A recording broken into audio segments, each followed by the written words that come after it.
जैसे किसी के यहाँ पुत्र हुआ, जन्म से ही पैसा खर्चा शुरू हुआ, जो बड़ा हुआ तो उद्दंडता के द्वारा मार पूरे परिवार को क्लेश पर क्लेश देता चला जा रहा है। ये तुम्हारे कर्म का फल है। या ऐसे शक्तिहीन बुद्धिहीन ऐसे पागल पूरे जीवन सेवा करो, तुमसे अपना हिसाब चुकाने के लिए वो आया है। अब परिवार के जो सदस्य जुड़े आके, मतलब पत्नी आते ही पूरी हृदय में आनंद, परिवार में आनंद, और जीवन भर वो आनंद ही सुख देने के लिए उसका जन्म हुआ। वो अपना ऋणानुबंध मुक्त, और आते ही भयंकर क्लेश खड़ा कर दिया, बीच में दीवाल और झगड़ा वैसा, फिर अतरे दिन मारपीट शुरू, कलह अशांति, पूरा जीवन नरक हिसाब करने आए। यहां ऋण चुकाए बिना कोई जा नहीं सकता, ऋण चुकाना पड़ेगा। किसी का ऋण वसूल करना है तो किसी को ऋण चुकाना है, दोनों काम करने होते हैं। अनेक जन्मों में अनेक लोगों के साथ हमने जो बर्ताव किए हैं, अच्छे या बुरे, वो होंगे। अब किसी आदमी को हम जानते नहीं, अचानक मिला, अचानक टक्कर लगा और मार पीट गाली गुप्ता सब कर दिया, चुपचाप सह लो। क्यों?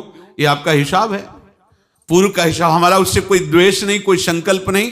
अचानक घटना घटी और हमसे द्वेष करने लगा, हमें पीटने लगा, हमें गालियां दे, ये हिसाब है, चुपचाप सह जाओ। अपने घर का भाई ही भारी दुश्मन बन गया और क्लेश दे, हिसाब है।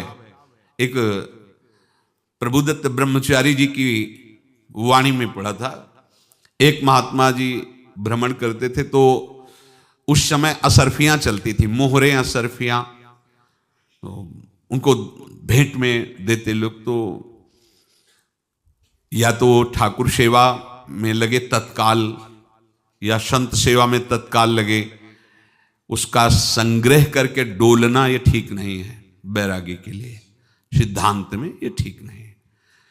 तो जब 2, 4, 6, 8 ऐसे मोहरे हुई तो उन्होंने विचार किया कि और भ्रमण करके जब काफी मोहरे हो जाएंगी तो प्रयागराज में जब कुंभ पड़ता है, एक बार पूरे सब अखाड़े के संतों को, अलग अलग संप्रदाय सब संतों को बुलाएंगे और सबको पुआएंगे। अब साधु है तो यही विचार करेगा, और क्या विचार करेगा। तो उन्होंने ऐसे डंडा बनवाया, बेंत, जो ऊपर से चूड़ीदार और भीतर पोला, और मोहरे उसमें डालते गए। और भ्रमण, जहां जहां श्रद्धालु भगत थे सबके यहां जाना और इच्छा रखना कि एक मोहर तो दे ही दे दक्षिणा में। कामना कोई भी हो वो बांधती ही है, ध्यान रखना। इसीलिए प्रभु जो चाहे वो करे, अपनी चाह नहीं रखनी चाहिए, अपनी चाह प्रभु की चाह में मिला देनी चाहिए। धीरे धीरे वो छड़ी भर गई, भ्रमण करने वाले महात्मा चूड़ी लगाई, इंतजार करते रहे। जब प्रयाग का कुंभ पड़ा तो चले। तो रास्ते में एक गांव में पूछा जाता है, जैसे कहीं रुको कि कोई श्रद्धालु ऐसा है जो संत सेवी है। तो कुछ लोगों ने बताया, हाँ एक परिवार है बहुत संत सेवी है और आपको मिलाते हैं उनसे। आइए महाराज, घर में रुका, खूब अच्छा हलवा पूड़ी पवाया, और जो घर के मालिक थे चरण दबाए। चरण दबाते दबाते उनकी दृष्टि पड़ी उस डंडे पे, इतना मोटा और ऊपर से कुछ चूड़ी सी भी नजर आ रही, इस डंडे में तो कोई रहस्य है ही है। अब महात्मा जी को खवा पिला के सुला दिया। महात्मा जी जब सो गए तो पत्नी से धीरे से कहा, वो डंडा लाओ बाबा जी का डंडा। वो चूड़ीदार जो ही खोला पलटाया तो सैकड़ों मोहरे। ऐसे संत रोज पधारे भगवान, तुम आनंद हो जाए फिर क्या। पत्नी से कहा, नाप के कंकड़ लाओ। वो तो महात्मा जी तो खाए खीर पूड़ी, आराम से सो रहे। रात में पूरी प्लानिंग करके उसमें कंकड़ भर के चूड़ी लगाकर सिराने रख दिया, सारी मोहरें हटा ली। महात्मा जी आराम से छड़ी उठाए तो वजन पक्का। वैसे बड़े लोग चतुर होते हैं, पर ये नहीं जानते कि कर्म कितना भयानक होता है। और उनकी कोई संतान नहीं थी, पर धन में इतना प्रेम उनको था। बहुत सावधान साधु महात्माओं के पास जो अर्थ है, गृहस्थी अगर आता वहीं से है, पर अगर उसको जोर जबरदस्ती या किसी छल कपट से, तो वो उसका विनाश ही करता है। आज तक का प्रमाण है। अब उनको ये भाव पता नहीं होगा, या पता होगा तो लोभ के कारण वो उसको मान नहीं पाए होंगे। महात्मा जी गए प्रयाग में, किसी अखाड़े पर रुके और वहां प्रार्थना की कि कल जो है संपूर्ण अखाड़ों का निमंत्रण किया जाए और सब संतों को भोग पवाया जाए, उनको दक्षिणा भी दी जाए। महंत ने सोचा कि बहुत बड़ा है तो उत्सव है, क्योंकि प्रयाग में कितने हजारों संत महात्मा सब। उनका महाराज बोरों इसमें चीनी और टीनों घी लगेगा, सब व्यवस्था। बोले आप मंगाइए, एक एक हिसाब हम करेंगे, हमारे पास सब व्यवस्था है। बोले कुछ तो पहले दे दो, इकट्ठे देंगे हम। उनको था कि अगर हम छड़ी खोला और दो चार मोहरे दी, किसी को पता लग गया तो गड़बड़ हो सकती। बोले हम भंडारे के समय आखिरी में सब कुछ आपको दे देंगे। ठीक है। वो अपने पास से पैसे लगाकर खूब जितना सामग्री सब लाए, लाखों की, और सब संतों को निमंत्रण कर दिया। संत जन निमंत्रित हो गए, भंडारा बन रहा है। तब वहां के महंत है, और उनका देखो भंडारा भी बन रहा है, संतों को निमंत्रण। अब आप अर्थ की व्यवस्था कीजिए, क्योंकि इतनी बड़ी हमारी सामर्थ्य नहीं थी जितना किसी तरह हमने व्यवस्था की। अब मुझे अर्थ चाहिए, तभी आगे की व्यवस्था बढ़ेगी। संतों को दक्षिणा देंगे और जिनसे अर्थ लिया उनको दे। देखो रसोई बन गई है सब। उनका छत में विश्वास नहीं तो ये अभी चूड़ी खोली। उनको तो था ना कि मोहरे हैं कंकड़। तो अब जैसे कितना उनको सदमा लगा होगा, हजारों संतों का निमंत्रण, रसोई बन, मतलब संत हो के छल कपट। तो उनका महाराज आपने तो हमारा नाश कर दिया, जो महंत थे। अब बताओ रसोई बन गई, संत निमंत्रित हो गए, और आप ये कंकड़ दिखा रहे हैं हमको। आपने तो हमें बर्बाद कर दिया, हमारी इतनी सामर्थ्य नहीं थी, आप पहले बता देते। संत होकर ऐसा छल कपट। अब वो बोले तो क्या बोले, क्योंकि उनको पता था कि मोहरे हैं इसमें। अंदर से उनका चिंतन गया उसी सेठ के पास, अच्छा ऐसा धोखा हमारे साथ किया, भोगोगे तुम। ये जो निकलता है ना भोगोगे, ये अकाट्य होता है। क्योंकि किसी का भी हृदय, मान लो किसी भी जीव जंतु को आप कष्ट दें और उसका हृदय आह भर जाए, तो वो आह वज्र की लेख है, तुम्हें भोगना पड़ेगा। वो देखो भीष्म जी को भोगना पड़ रहा है ना। सांप को ऐसे धनुष की नोक से उठाया और बंबूल के कांटों के ऊपर फेंक दिया, कई दिन तक सेदा हुआ, वो आह भर करके मरा। तो आपको 6 महीने बाणों की सैया पर आह किसी की ना लेना जिंदगी में। कोई ऐसा कोई आह भर करके कह दिया तुम समर्थ हो, हम तो कुछ कर नहीं सकते, और अंदर से दुखी, फिर तुम्हारी सामर्थ्य काम नहीं करेगी, मिट्टी में मिला देगी। फिर ये तो संत थे, और भगवत आराधना के लिए, संत आराधना के लिए ही ऐसा किए हुए थे। अब इनका कैसे मुंह दिखाएं, अब क्या करें। सुबह संत जन आएंगे, सबके बीच में हमारी कि देखो इन्होंने, अब क्या करें। गए और संगम में जाके छलांग लगाई, अपने प्राण त्याग दिए। अब उनके तो पास मोहरे थी और व्यापार बढ़ा, और 9-10 महीने बाद ही लड़का हुआ। अब तो उनको कि संत फलीभूत हो गया। देखो व्यापार चल रहा, लड़का नहीं होता था, लड़का भी हो गया। बड़ा आनंद छा रहा है। जब से वो प्रकट हुए और धन की वृद्धि शुरू हो गई, पढ़ाई लिखाई में उनके खर्चा हुआ सब, बस बीमारी शुरू हो गई उनके शरीर में। अब उसमें पैसा जाना शुरू हुआ। इतने आसक्त वो दोनों हो गए कि कुछ भी हो, व्यापार ठप, संपत्ति बेचना शुरू। तो उन्होंने कहा कि बेटा मैं क्या कर सकता हूं तुम्हारे लिए। बोले हमारी अंतिम इच्छा है प्रयाग चलो, और जितने प्रयाग में संत महात्मा सबको एक बार भंडारा करवाओ। हमारी इच्छा अंतिम है, क्योंकि अंतिम यही इच्छा थी। तो बोले अब ज्यादा संपत्ति तो नहीं रह गई। तो बोले घर बेच दो, मेरे लिए ही तो है, बेच दो। मुझे लगता मैं बचूंगा नहीं, पर मेरी अंतिम इच्छा पूर्ण कर दो। घर बेच दिया, जेवर बेच दी। वहां गए, जब संत सेवा की तो बोले मुझे संगम तक ले चलो। संगम तक ले गए और बोले समझे तुम चुराए थे और हमने उसको छीना है, कुछ नहीं रह गया तेरे पास कुछ। अब केवल ममता और आसक्ति में जलकर मर और नरक प्राप्त कर। मैं वही महात्मा हूं जिसकी तूने मोहरे ली थी, शरीर छोड़ दिया। महात्मा को जन्म लेना पड़ा और इनको दुर्गति भोगनी पड़ी। ऋणानुबंध, होश में। ऐसा नहीं कि आप जो कर रहे हैं कोई देख नहीं रहा, कोई हिसाब किताब नहीं, जो कर रहे हैं अवश्य में भोक्तव्यम, बहुत सावधान। अनेक जन्मों में अनेक लोगों से जो कुछ लिया दिया है, इस लेने देने को मिटा देने के बाद ही तुम मुक्त हो गए। इसीलिए एक उपाय है, लेना न देना मगन रहना। क्या? मालिक को समर्पित हो जाओ, मालिक को अपना माना हुआ समर्पित कर दो, खत्म।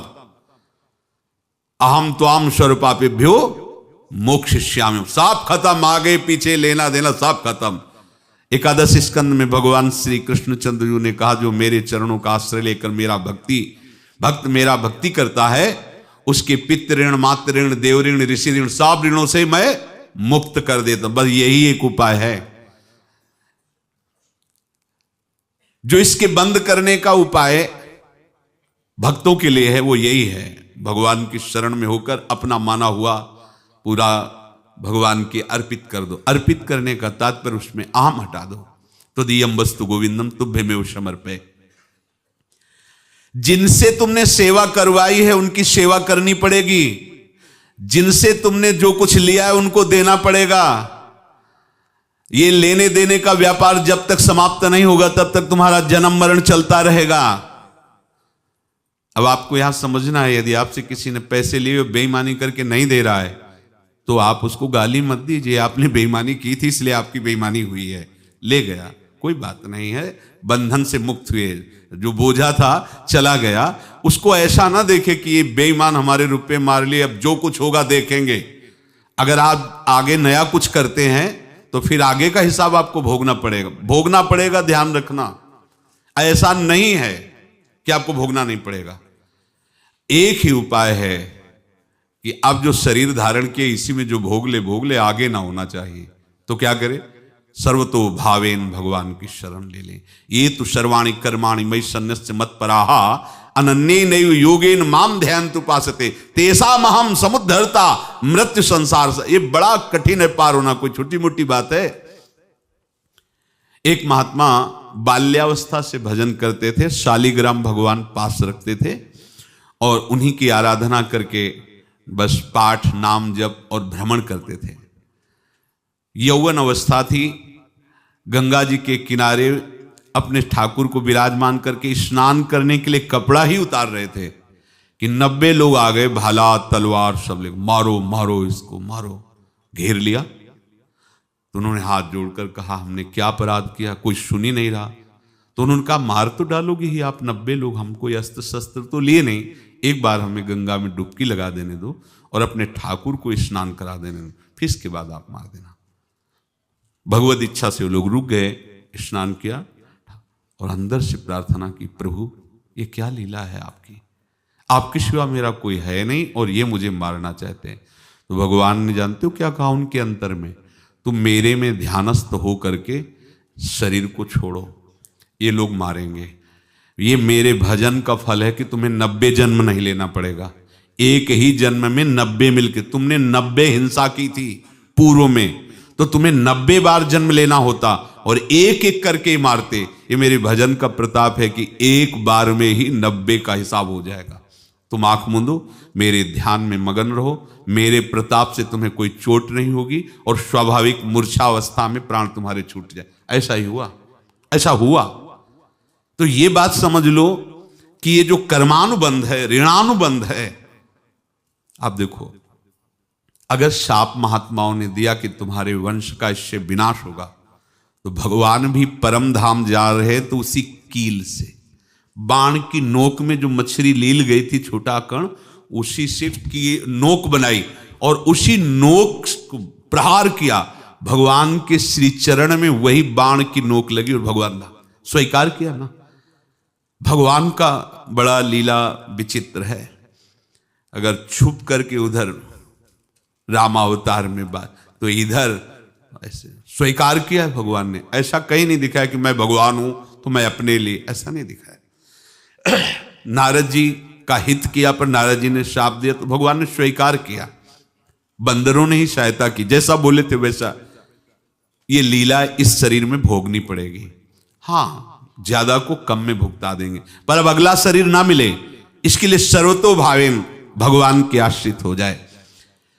जैसे आपने दुकान फैला रखी है तो उसमें दो काम होते हैं, लेना और देना। किसी को उधार दिया है तो हमें उससे लेना है, और कोई नगद देकर सामान ले रहा है तो उससे सामान देना है, या उधार लिया है तो हमें उधार देना है। अब अगर दुकान बंद करनी है तो तुम्हें देने वालों पर जोर देना है, लेने वालों पर जोर नहीं। लेने वाला तो जाओ हम क्षमा किया, समर्पित किया, हमारा कोई संबंध नहीं, खत्म हो जाए, वो खुशी हो जाएगा। लेकिन देने वाला तुम अगर दुकान भी उठा दोगे तो जहां भी रहोगे तुम्हारे पास वो आएगा, लाइए हमारा।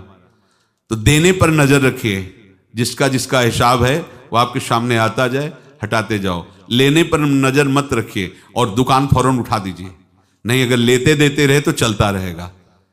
आगे चलकर कुछ लेना न देना, मगन रहना बस अपने प्रभु के चिंतन में। अब हम कैसे जाने कि किसको क्या देना है, हमें क्या पता? तो हम पूरा हिसाब जिनको पता है उनको दे देते हैं, समझ रहे हो? उनको पता है क्या लेना है क्या देना है, तो इनके पास पहुंच गए, सरकारी हिसाब से सब बराबर कर देंगे। हमको अपनी जिम्मेवारी इनकी चरणों में समर्पित कर देना है, तभी हम जीवन मुक्त होंगे। ये रहस्य की बात है। प्रभु कह रहे हैं, यस्य सर्वे समारंभाः काम संकल्प वर्जिताः ज्ञानाग्निदग्ध कर्माणं तमाहु पंडितम बुधाः। जिसके संपूर्ण कर्मों के आरंभ संकल्प और कामना से रहित हैं, तथा जिसके संपूर्ण कर्म ज्ञान रूपी अग्नि से जल गए हैं, उसको ज्ञानी जन भी पंडित कहते हैं, बुद्धिमान कहते हैं। पूज्य श्री भाई जी महाराज कह रहे हैं, जैसे वहां ज्ञानाग्नि से दग्ध कह रहे हैं, तो अपने वृंदावन वासियों का प्रेमाग्नि से सब कर्म संस्कार दग्न होते हैं।